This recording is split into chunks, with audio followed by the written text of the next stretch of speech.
Halo teman-teman, bertemu lagi di channel Zonitrik. Di video ini saya akan memberitahu kamu cara membuat website atau situs web mulai dari nol tanpa perlu coding dan tanpa perlu menguasai bahasa pemrograman. Tapi sebelum kita lanjutkan pembahasan kali ini, silakan subscribe dulu untuk yang belum subscribe channel ini untuk mendapatkan lebih banyak informasi tentang website, pemrograman, dan juga server.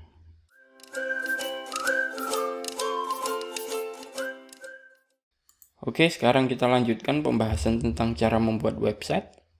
Sebelum kita mulai pada langkah membuat website, di sini saya ingin sedikit menjelaskan tentang apa itu website secara singkat. Situs web atau website adalah satu atau beberapa halaman informasi yang disediakan melalui jalur internet sehingga bisa diakses di seluruh dunia selama terkoneksi dengan jaringan internet. Halaman pada website merupakan komponen atau kumpulan komponen yang bisa terdiri dari teks, gambar, suara, dan juga animasi, sehingga menarik untuk dikunjungi. Secara garis besar, website dikelompokkan menjadi dua jenis, yaitu website dinamis dan website statis. Website dinamis memiliki konten yang berubah-ubah sesuai preferensi pengunjungnya, sementara website statis selalu menampilkan konten yang sama. Dari dua jenis tersebut, website bisa dikelompokkan lagi berdasarkan tujuan dan kegunaannya. Yang pertama, website pribadi. Website pribadi adalah jenis website yang dimiliki oleh individu, yang biasanya digunakan untuk tujuan profesionalitas atau menyampaikan opini pribadi. Yang kedua, website e-commerce. Website e-commerce adalah jenis website yang digunakan untuk berjualan secara online. Penggunaan website e-commerce sangat populer karena dinilai dapat menjalankan bisnis secara efektif, terutama dengan pangsa pasar online yang jauh lebih luas. Yang ketiga, website company profile. Jenis website ini biasanya dimiliki oleh suatu perusahaan atau instansi. Fungsinya yaitu sebagai salah satu strategi digital marketing, serta untuk meningkatkan reputasi bisnis sebuah perusahaan. Jadi ketika ada yang ingin mencari informasi tentang perusahaan tersebut melalui internet, website inilah yang menjadi sumber utamanya. Selanjutnya yang keempat, website komunitas. Website komunitas atau website forum adalah jenis website yang dapat menjadi wadah berkomunikasi bagi para penggunanya. Tujuan pembuatan website yang satu ini adalah untuk saling berbagi informasi antar anggota, sebagai papan informasi virtual atau forum untuk sarana diskusi. Kemudian yang kelima, website berita. Website berita adalah jenis website yang bertujuan menyebarkan berita terupdate. Website jenis ini semakin populer karena saat ini ranah berita offline sudah mulai ditinggalkan. Selayaknya koran, website portal berita berisi informasi terkini dalam berbagai topik, seperti politik, kesehatan, lingkungan, bahkan wawancara dengan tokoh tertentu. Dan yang keenam adalah blog. Blog adalah website yang difungsikan sebagai jurnal online untuk menulis artikel, memposting konten atau ulasan produk. Orang yang memiliki atau mengelola blog disebut sebagai blogger, biasanya bertugas untuk mengurus semua konten yang ada di blog. Jadi itu tadi beberapa jenis website berdasarkan tujuan dan kegunaannya. Selanjutnya yang harus dipahami adalah unsur-unsur website. Untuk membangun sebuah website ada beberapa unsur yang harus disiapkan terlebih dulu. Di antaranya adalah domain, hosting, konten, bahasa pemrograman atau kode, dan tampilan. Agar lebih mudah dipahami, di sini saya sudah membuat analogi sebuah website. Di sini website jika diilustrasikan dalam sebuah rumah maka akan seperti ini. Yang pertama kita bahas domain terlebih dahulu. Domain adalah nama alamat sebuah website. Seperti yang kita ketahui ketika hendak mengunjungi sebuah website, kita pasti mengetikkan alamat website di kolom URL browser, contohnya seperti google.com, facebook.com, atau yang lainnya. Alamat website tersebut yang nantinya akan mengantarkan kamu ke situs yang akan dikunjungi. Dalam ilustrasi ini, domain sama halnya dengan alamat rumah ini. Ketika orang ingin berkunjung ke rumah ini, tentunya harus tahu alamat rumah ini agar bisa sampai ke rumah ini. Begitu juga dengan website. Agar orang bisa sampai ke website tersebut, tentunya harus tahu alamat website tersebut yaitu domain ini. Selanjutnya hosting. Hosting adalah sebuah server sebagai tempat menyimpan seluruh file pada website secara online agar bisa diakses melalui internet. Contohnya untuk menyimpan konten gambar, teks, video, elemen website, dan sebagainya. Dalam ilustrasi ini, hosting itu adalah tanah atau pekarangan tempat membangun rumah ini. Di tanah ini kita bisa membangun sebuah rumah tempat tinggal, begitu juga dengan hosting yang digunakan untuk membangun website kita. Selanjutnya, unsur dalam website lainnya adalah bahasa pemrograman atau kode. Website dibuat dengan berbagai kode atau skrip pemrograman. Mulanya, website dibuat dengan bahasa pemrograman HTML, dan sekarang sudah banyak bahasa pemrograman lain yang bisa digunakan untuk mengembangkan website, misalnya CSS dan JavaScript. Bahasa pemrograman ini jika diibaratkan dalam sebuah rumah adalah material untuk membangun rumah tersebut. Untuk membangun rumah kita bisa menggunakan kayu, bisa menggunakan semen dan batu bata, dan bisa juga menggunakan kombinasi dari beberapa material tersebut. Begitu juga dengan website bisa dibangun menggunakan beberapa bahasa pemrograman seperti HTML, PHP, dan JavaScript. Seiring perkembangan dan kemajuan teknologi website, sekarang bagi orang yang tidak memiliki keahlian di bidang pemrograman pun bisa membuat website sendiri. Caranya dengan bantuan CMS atau Content Management System.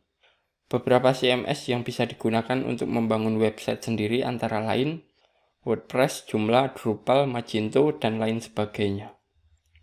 Kemudian unsur yang tidak kalah penting dalam website adalah konten. Selain domain, hosting, dan bahasa pemrograman, website tentunya tak akan lengkap tanpa ada konten di dalamnya. Unsur konten dalam website menyajikan berbagai macam informasi yang akan disampaikan kepada pengunjung website. Konten dalam website dapat berbentuk video, gambar, artikel, teks, dan sebagainya.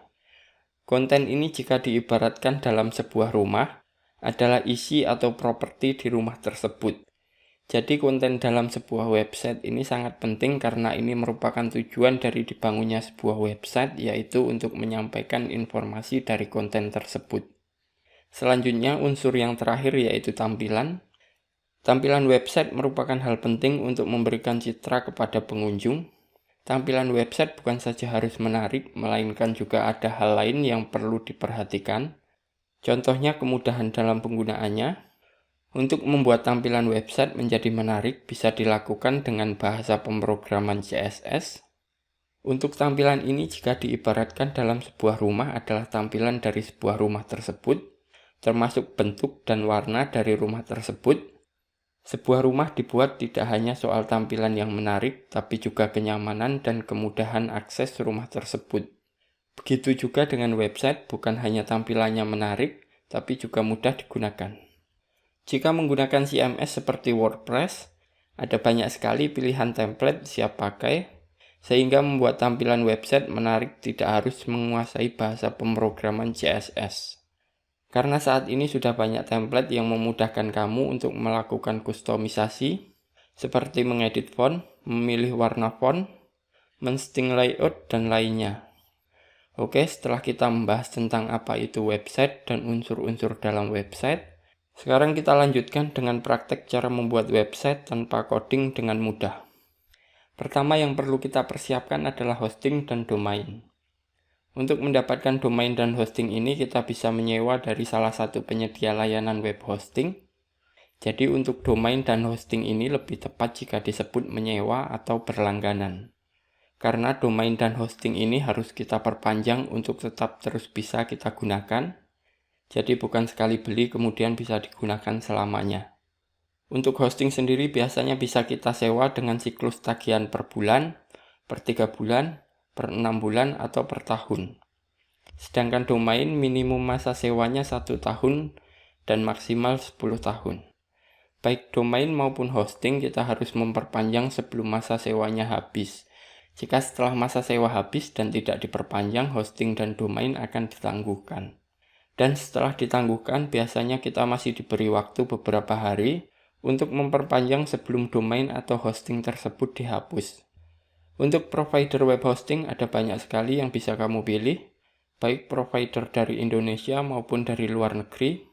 Kamu bisa mencarinya di pencarian Google dengan kata kunci web hosting, atau kamu juga bisa melihat daftar penyedia layanan hosting dan domain Indonesia di salah satu forum web hosting Indonesia, yaitu diskusiwebhosting.com.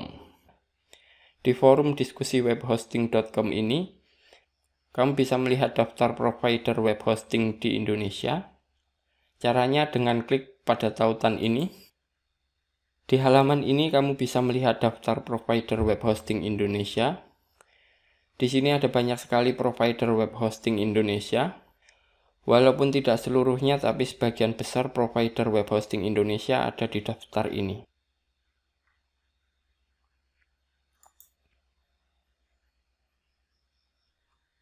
Sekarang kita mulai dengan menyewa hosting dan juga domain, dengan cara membuka website layanan web hosting sesuai pilihan masing-masing. Untuk provider web hosting ini bisa pilih sesuai keinginan kamu. Jika ragu, bisa mencari referensi melalui testimoni para penggunanya, baik di forum ini atau di tempat lain. Di sini saya hanya memberikan contoh, bukan bermaksud mempromosikan salah satu provider web hosting di sini. Dan sebagai contoh, saya memilih salah satu dari daftar ini. Setelah terbuka website provider web hosting tersebut, kemudian pilih menu hosting atau web hosting. Ada juga yang menulis dengan nama cloud hosting.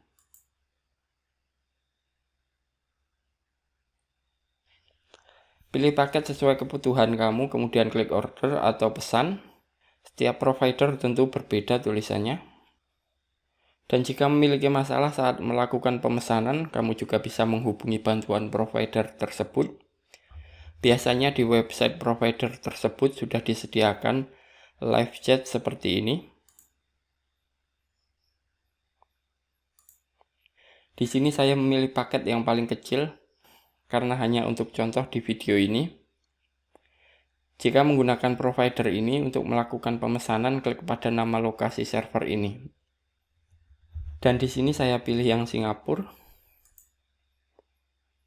Selanjutnya kamu diminta memasukkan nama domain. Di sini ada 3 pilihan. Yang pertama ini mendaftarkan domain baru. Yang kedua ini transfer domain dari provider lain. Dan yang ketiga ini jika kamu sudah memiliki domain sendiri, jadi tidak perlu menyewa domain lagi. Jika kamu belum memiliki domain, pilih yang pertama ini. Isi nama domain yang kamu inginkan di sini.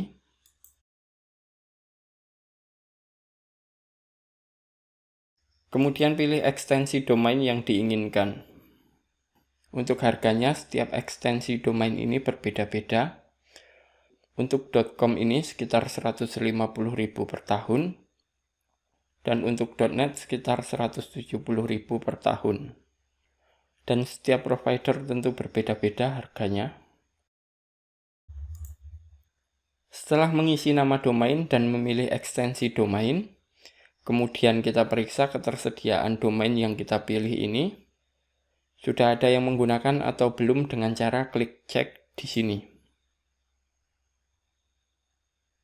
Di sini akan ada keterangan seperti ini jika domain yang kita pilih sudah ada yang menggunakan. Jika seperti ini, kita pilih nama domain lain yang belum digunakan. Bisa mengganti nama domainnya ini atau ekstensi domainnya ini.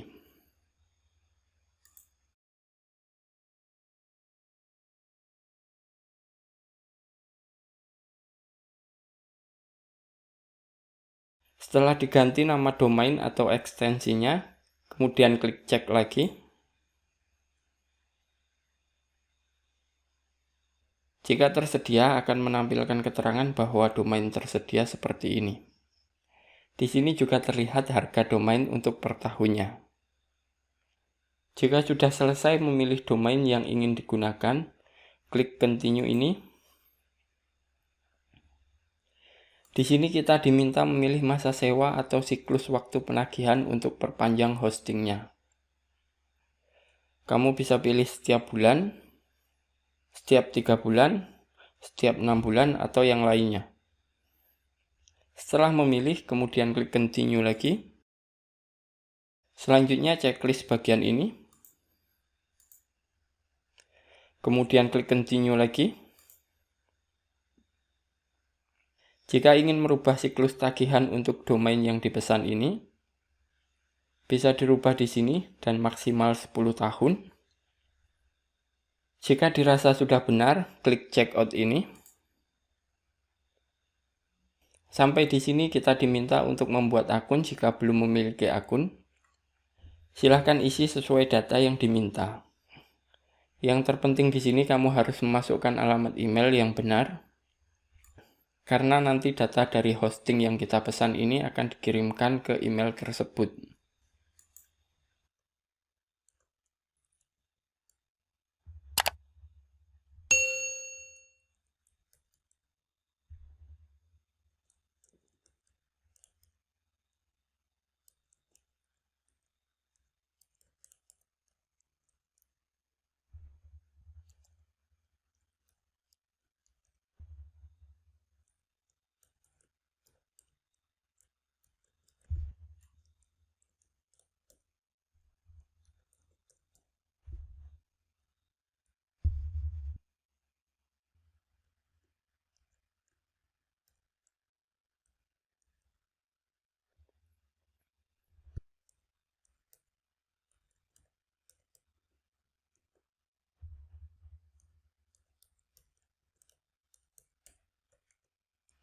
Setelah mengisi semua data yang diminta, selanjutnya kita bisa memilih metode pembayaran.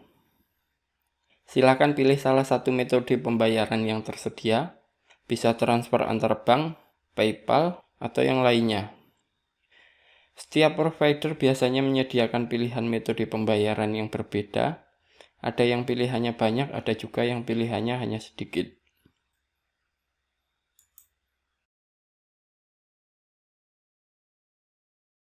Setelah memilih metode pembayaran, checklist bagian syarat dan ketentuan ini. Jika kamu setuju dengan syarat dan ketentuan yang diberikan oleh provider ini, saran saya sebaiknya kamu membaca terlebih dahulu syarat dan ketentuan layanan provider tersebut dengan cara klik tautan ini.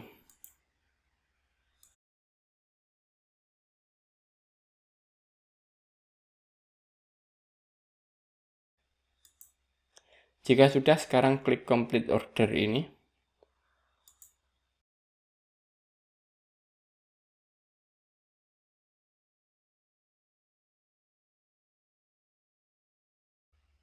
Selanjutnya akan diminta untuk memverifikasi alamat email, tapi sebagian besar provider biasanya tidak diarahkan untuk ke halaman verifikasi alamat email.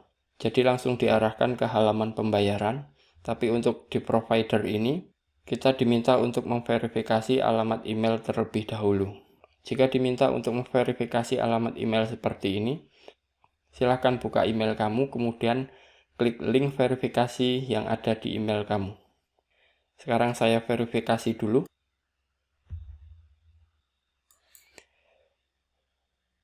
Ini adalah email untuk konfirmasi alamat email. Silahkan diklik pada tautannya ini.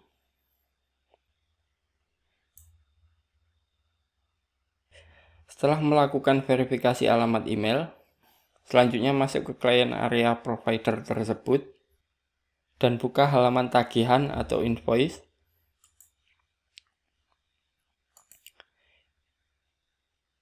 Di sebagian provider yang tidak mengharuskan verifikasi alamat email terlebih dahulu, setelah klik complete order tadi, selanjutnya akan dialihkan ke halaman pembayaran.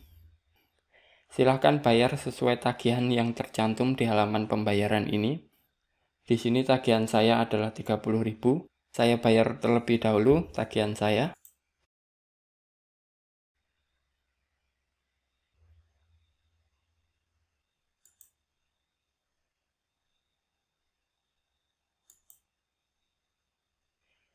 Jika pembayaran kamu sudah dikonfirmasi dan layanan kamu sudah aktif, kamu akan menerima pesan melalui email yang berisi pemberitahuan pembayaran telah dikonfirmasi seperti ini.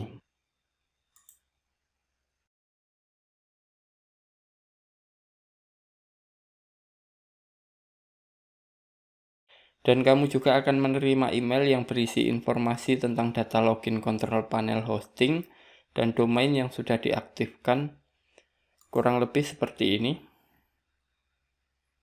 Di sini ada informasi username, password, URL login kontrol panelnya. Bisa menggunakan alamat IP ini, bisa juga menggunakan nama domain yang ini. Di sini juga ada informasi IP server. Jika hosting dan domain sudah aktif, sekarang login ke kontrol panel hosting tersebut. Caranya bisa membuka tautan yang ada di email ini. Kemudian masukkan username dan password yang ada di email tadi. Atau kamu juga bisa login ke kontrol panel hosting kamu melalui client area tadi.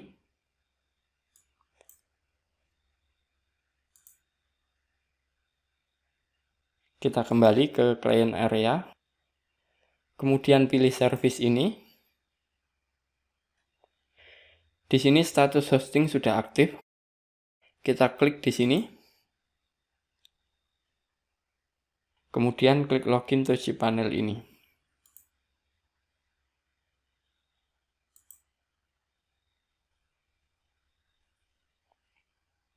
Jika login ke kontrol panel hosting melalui client area, kita tidak perlu memasukkan username dan password. Setelah masuk ke kontrol panel hosting, tampilannya kurang lebih akan seperti ini. Kontrol panel hosting yang saya gunakan ini menggunakan cPanel, akan tetapi kontrol panel hosting itu ada banyak. Namun yang umum digunakan oleh provider web hosting untuk layanan shared hosting adalah cPanel dan beberapa menggunakan direct admin. Kamu bisa menanyakan kontrol panel hosting yang digunakan kepada provider tersebut sebelum melakukan pemesanan jika kamu ragu. Selanjutnya yang harus kita lakukan adalah menginstal sertifikat SSL di domain kita melalui kontrol panel hosting ini. Menyiapkan sertifikat SSL ini diperlukan jika website kamu ingin menggunakan protokol HTTPS.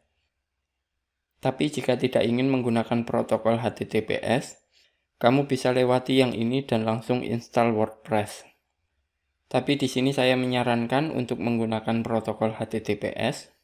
Untuk sertifikat SSL bisa menggunakan yang gratis dan di kontrol panel hosting biasanya sudah tersedia. Atau kamu juga bisa membeli sertifikat SSL jika ingin menggunakan yang berbayar. Dan biasanya di provider tempat kamu menyewa hosting juga menyediakan sertifikat SSL yang berbayar. Tujuan penggunaan HTTPS ini untuk meningkatkan keamanan website. Untuk membuat sertifikat SSL gratis di cPanel, caranya seperti ini.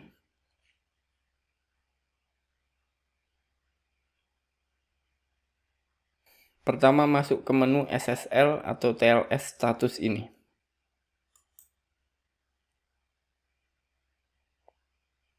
Di sini sudah ada nama domain yang tersambung ke cPanel ini. Silakan dipilih domain dan subdomain yang ingin diinstal sertifikat SSL, atau kamu bisa memilih semuanya dengan cara checklist semuanya ini.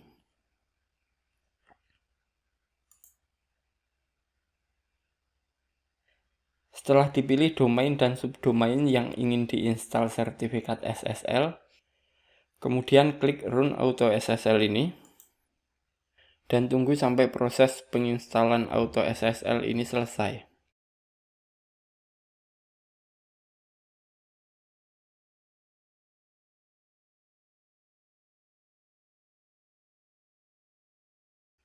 Setelah selesai, warnanya ini akan berubah menjadi hijau dari sebelumnya warna merah.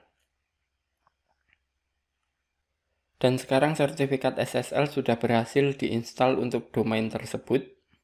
Selanjutnya domain tersebut sudah bisa diakses melalui protokol HTTP maupun HTTPS. Oke, setelah menyiapkan sertifikat SSL, kita kembali ke halaman awal panel hosting ini. Dan selanjutnya kita install WordPress. Karena di sini kita akan menggunakan CMS WordPress. Alasannya karena WordPress mudah digunakan, bahkan untuk orang yang tidak menguasai bahasa pemrograman. Untuk install WordPress, kita bisa install manual, maupun install menggunakan auto installer yang biasanya sudah tersedia di kontrol panel hosting. Di sini kita akan menggunakan auto installer.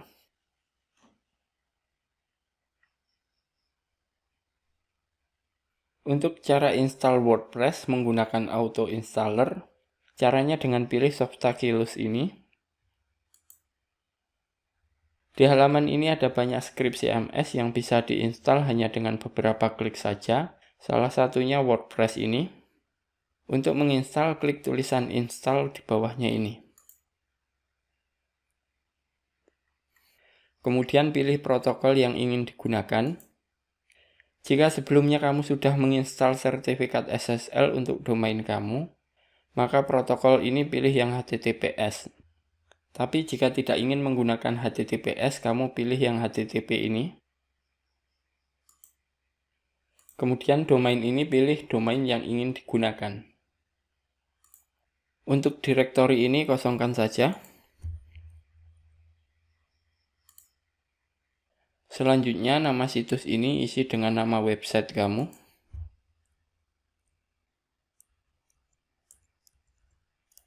Deskripsi ini isi dengan deskripsi website kamu.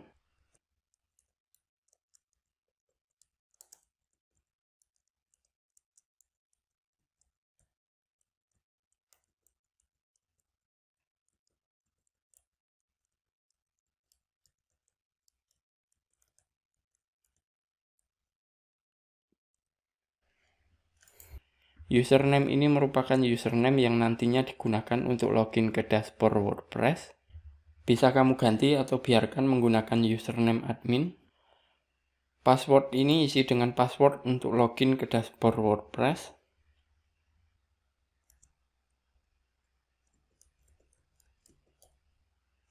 Admin email ini juga isi dengan alamat email kamu.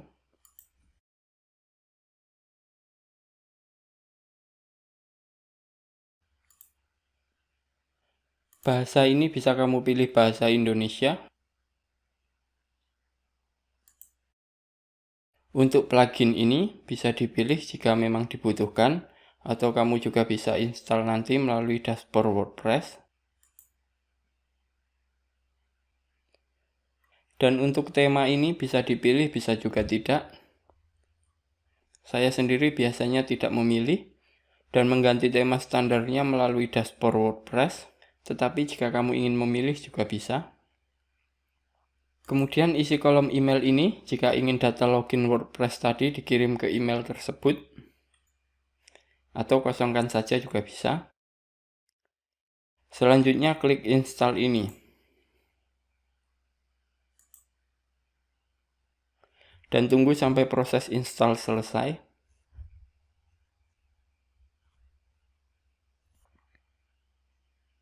Setelah proses install selesai, akan ada informasi URL untuk login ke dashboard WordPress seperti ini.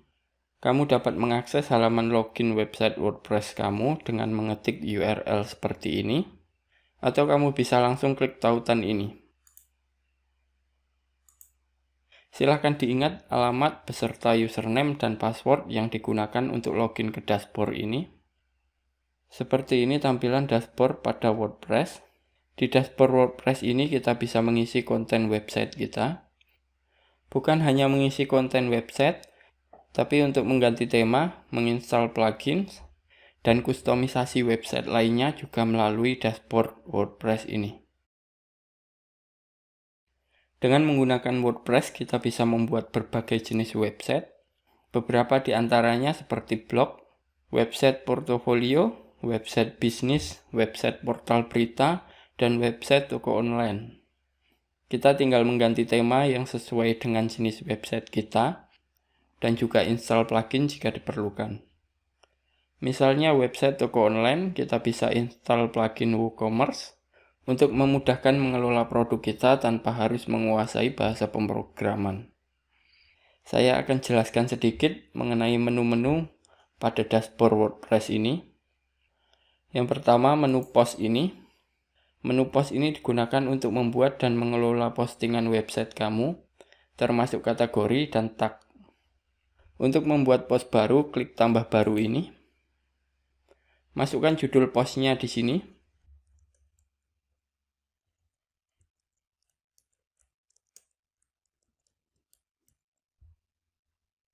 Kemudian isi atau konten dari post tersebut di sini.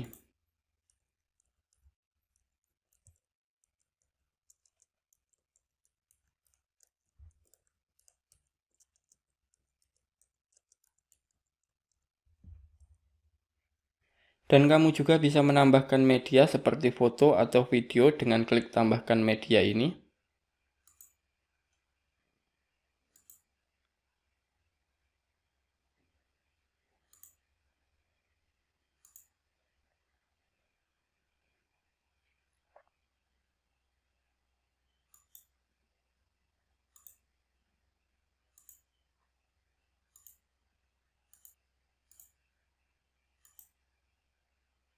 Di halaman ini kamu juga bisa membuat kategori baru atau memilih kategori yang sudah ada.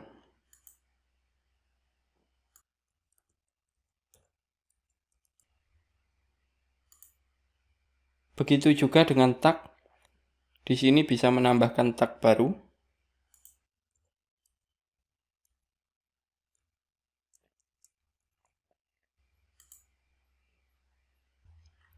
Untuk menerbitkan postingan ini, klik terbitkan ini. Atau jika ingin menyimpan sebagai draft, pilih yang ini.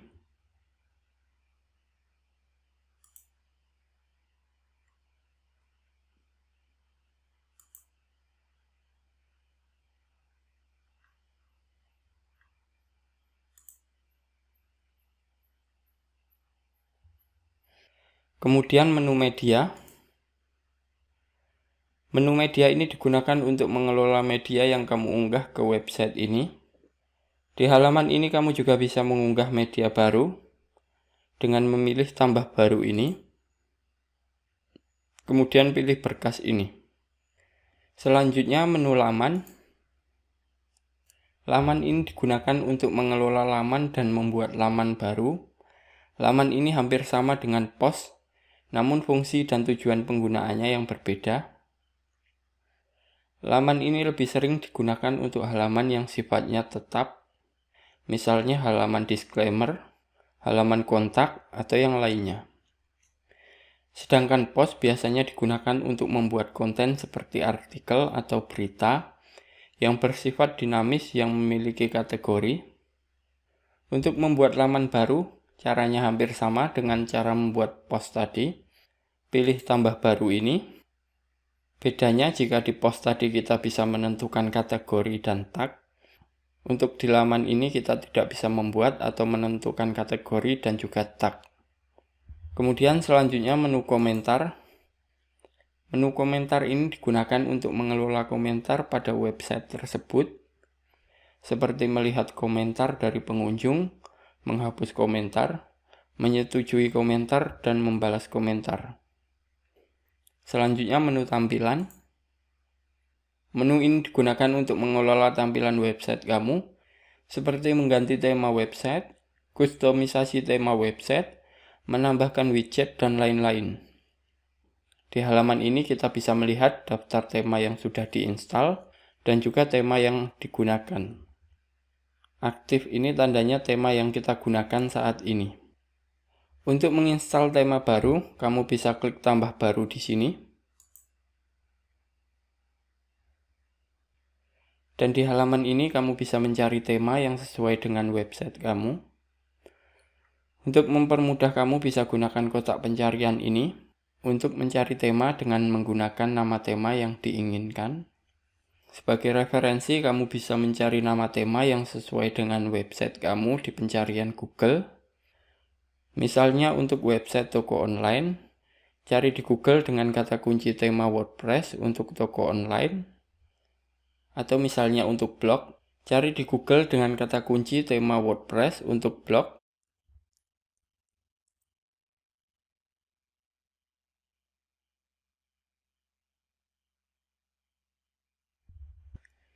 Jika sudah ketemu dengan tema yang diinginkan, klik install.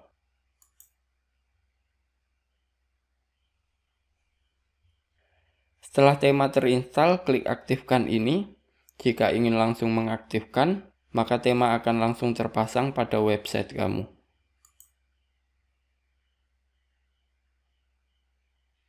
Di halaman tambah baru ini, kamu juga bisa install tema WordPress secara manual dengan cara download file tema yang diinginkan dari website resmi penyedia tema. Biasanya file tema dikompres dalam format zip. Setelah mengunduh file tema, selanjutnya kamu unggah file tema tersebut dengan cara klik unggah tema di sini. Setelah pilih file tema yang ingin diinstal, kemudian klik install sekarang ini. Selanjutnya kamu tinggal mengaktifkan tema yang diunggah tersebut melalui halaman tema ini. Kita bisa melihat tema yang sudah diaktifkan.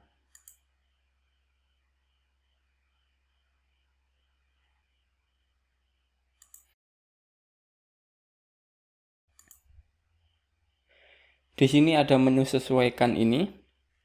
Menu sesuaikan ini digunakan untuk menyesuaikan tampilan website kamu, termasuk warna, logo, tata letak, dan lain-lain yang berhubungan dengan tampilan website bisa disesuaikan di sini. Tema yang berbeda mungkin memiliki opsi penyesuaian yang berbeda-beda.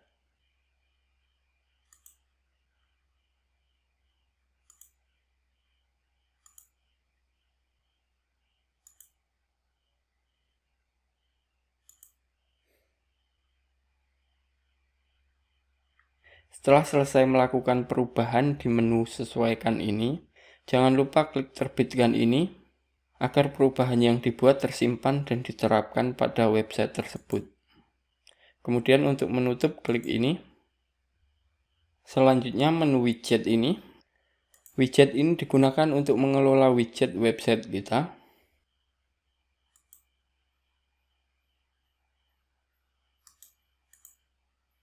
Yang dimaksud widget itu yang ini, sebelah kanan ini. Biasanya widget ditampilkan di sidebar sebelah kiri atau kanan. Dan selanjutnya menu. Menu ini digunakan untuk membuat menu website. Yang dimaksud menu di sini adalah ini. Di sini kita bisa membuat menu, misalnya link menuju halaman disclaimer, halaman kontak, atau yang lainnya. Seperti contoh di blog Zonetric, yang dimaksud menu tadi adalah ini, dan yang dimaksud widget tadi adalah ini. Untuk bagian edit berkas tema ini digunakan untuk mengedit file tema yang kita gunakan. Tapi jika ingin mengedit file tema ini, setidaknya kamu harus mengetahui bahasa pemrograman seperti PHP, HTML, CSS, dan JavaScript. Jika kamu tidak memiliki pengetahuan tentang bahasa pemrograman, sebaiknya tidak melakukan perubahan di bagian ini. Karena jika salah mengedit file tema ini bisa menyebabkan website tidak dapat diakses. Selanjutnya menu plugins. Menu plugin ini digunakan untuk menginstal, mengaktifkan atau menonaktifkan plugins. Untuk cara menginstalnya hampir sama seperti tema tadi. Pilih tambah baru di sini. Kemudian cari plugins yang ingin diinstal.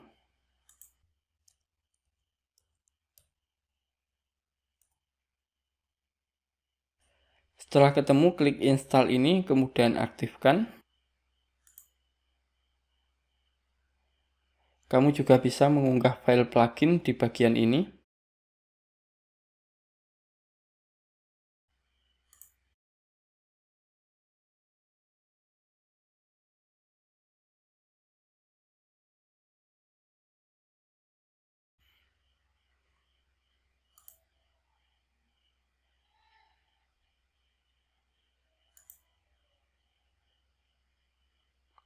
Untuk menonaktifkan plugins, klik nonaktifkan ini, dan klik pengaturan ini jika ingin mengkonfigurasi plugin tersebut.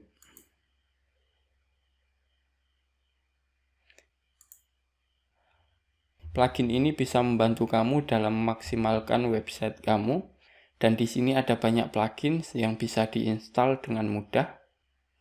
Untuk plugin apa saja yang kamu butuhkan, bisa disesuaikan dengan jenis website dan kebutuhan website kamu. Contohnya seperti plugin Yoast SEO ini, digunakan untuk optimasi SEO website kamu, sehingga website kamu bisa ada di halaman pertama pencarian Google. Atau plugin Akismet ini digunakan untuk perlindungan anti-spam seperti memblokir komentar spam misalnya, dan masih banyak plugin-plugin lain yang berguna untuk memaksimalkan proses pengembangan website kamu. Selanjutnya, untuk menu pengguna ini bisa kita gunakan untuk mengelola pengguna atau user, seperti membuat user baru, atau mengganti password user dan lainnya yang berhubungan dengan user. Selanjutnya, menu peralatan ini bisa digunakan untuk impor dan ekspor data website. Di sini juga ada menu kesehatan situs yang bisa digunakan untuk melihat informasi penting tentang konfigurasi WordPress kita yang perlu diperhatikan. Dan berikutnya menu pengaturan. Menu pengaturan ini digunakan untuk merubah pengaturan website kamu, seperti judul website, alamat website, komentar, permalink, media, dan lain-lain. Ini untuk pengaturan umum. Kemudian ini untuk pengaturan menulis. Dan ini pengaturan membaca. Misalnya pengaturan ini, tampilan beranda Anda. Ini adalah pengaturan halaman awal website kamu. Pilih ini jika halaman awal website kamu ingin menampilkan postingan terbaru, atau pilih yang ini jika ingin menampilkan halaman tetap. Kemudian pilih laman yang sudah kamu buat untuk ditampilkan di halaman depan website kamu. Sedangkan pengaturan ini digunakan untuk menentukan maksimal jumlah postingan yang ditampilkan per halaman. Ini termasuk di halaman pencarian, halaman kategori, halaman tag, dan halaman awal. Jika pengaturan halaman awal di atas tadi, memilih postingan terbaru ini. Di menu diskusi ini, kamu bisa mengatur komentar pada website kamu, termasuk mengizinkan komentar atau tidak, atau komentar harus disetujui terlebih dulu atau tidak sebelum ditampilkan di website kamu, dan beberapa pengaturan mengenai diskusi lainnya ada di halaman ini. Kemudian di menu media ini digunakan untuk mengelola file media yang kamu unggah. Ini untuk mengatur ukuran media yang diunggah. Sedangkan ini jika di checklist, maka file media yang kamu unggah akan diletakkan pada direktori berdasarkan waktu kamu mengunggah. Tapi jika checklist ini dihilangkan, maka seluruh media yang kamu unggah akan dijadikan satu dalam direktori yang sama.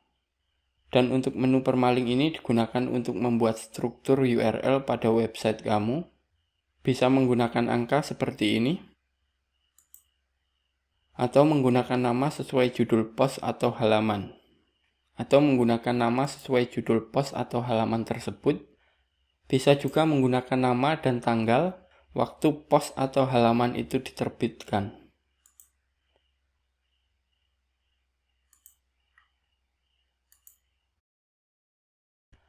Karena di WordPress ini juga tersedia dalam bahasa Indonesia, jadi saya rasa pengaturan ini mudah untuk dipahami maksud dan fungsinya. Karena di sini juga sudah ada penjelasannya walaupun secara singkat, jadi saya tidak perlu menjelaskan secara lengkap di video ini. Sampai di sini kita sudah berhasil membuat website menggunakan WordPress. Kita bisa akses website tersebut dengan menggunakan nama domain kita, atau bisa langsung klik pada tautan ini. Dan nama domain ini juga yang nantinya akan digunakan oleh pengunjung untuk mengunjungi website kamu. Jadi jika ingin membagikan website kamu kepada orang lain atau ke sosial media, gunakan nama domain ini. Dan sekarang tinggal disesuaikan tema serta plugin dan kontennya sesuai dengan jenis dan tujuan website masing-masing. Mungkin di video-video selanjutnya bisa kita bahas mengenai tema dan plugin yang biasa digunakan untuk membuat website jenis tertentu, misalnya seperti toko online atau yang lainnya. Oke, sampai di sini dulu video cara membuat website menggunakan WordPress. Jika ada pertanyaan atau masukan, silahkan tinggalkan komentar kamu di video ini. Dan jangan lupa like video ini jika membantu, dan subscribe channel ini untuk melihat video tutorial selanjutnya.